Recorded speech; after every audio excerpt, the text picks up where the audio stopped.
తెలంగాణ పోలీసులు అల్లు అర్జున్కి షాక్ ఇవ్వబోతున్నారా? అదే నిజమైతే బెయిల్ రద్దు చేయడం ఖాయం. మళ్ళీ అల్లు అర్జున్ జైలుకి వెళ్ళడం ఖాయం అంటున్నారు చాలామంది.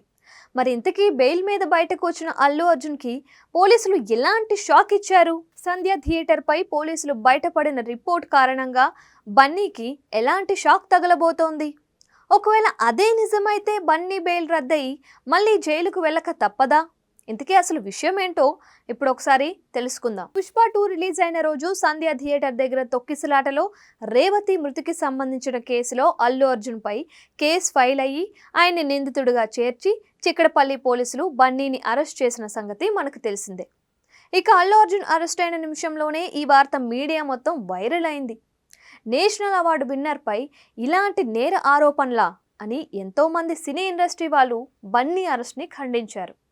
అంతేకాదు, సోషల్ మీడియా వేదికగా ఎంతోమంది సెలబ్రిటీలు స్పందించి నేరం ఒక్కరిపై రుద్దేయడం న్యాయం కాదు అంటూ పోస్టులు పెట్టారు. అలాగే అల్లు అర్జున్ అరెస్టుతో గత కొద్ది రోజులుగా అల్లు మెగా ఫ్యామిలీకి మధ్య ఉన్న గొడవలు కూడా ఒక్క అరెస్టుతో చల్లారిపోయాయి. అల్లు అర్జున్ జైలుకు వెళ్ళిన తరువాత చిరంజీవి, నాగబాబు బన్నీ ఇంటికి వెళ్లారు. అలాగే అల్లు అర్జున్ జైలు నుంచి బయటకు వచ్చాక చిరంజీవి, నాగబాబులను ఇంటికి వెళ్ళి మరీ కలిసొచ్చాడు బన్నీ. అలాగే అల్లు అర్జున్ ఇంటికి ఎంతో మంది సెలబ్రిటీలు కూడా వచ్చి ఆయన్ని పరామర్శించారు. ఇక ఇదంతా పక్కన పెడితే అల్లు అర్జున్ సంధ్య థియేటర్ వెళ్ళడానికి వీల్లేదని పోలీసులు రిపోర్ట్ ఇచ్చినట్లు ఒక రిపోర్ట్ నిన్న వైరల్ అయింది. అయితే అది నిజమైతే కనుక అల్లు అర్జున్కి ఇచ్చిన బెయిల్ రద్దు చేసి మళ్ళీ అల్లు అర్జున్ జైలుకు వెళ్లాల్సిందే అంటున్నారు. మరి పోలీసులు బయటపెట్టిన ఈ రిపోర్ట్ నిజమేనా?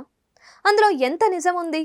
ఒకవేళ అది నిజమైతే మళ్ళీ అల్లు అర్జున్ జైలుకు వెళ్తారా అనేది తెలియాల్సి ఉంది.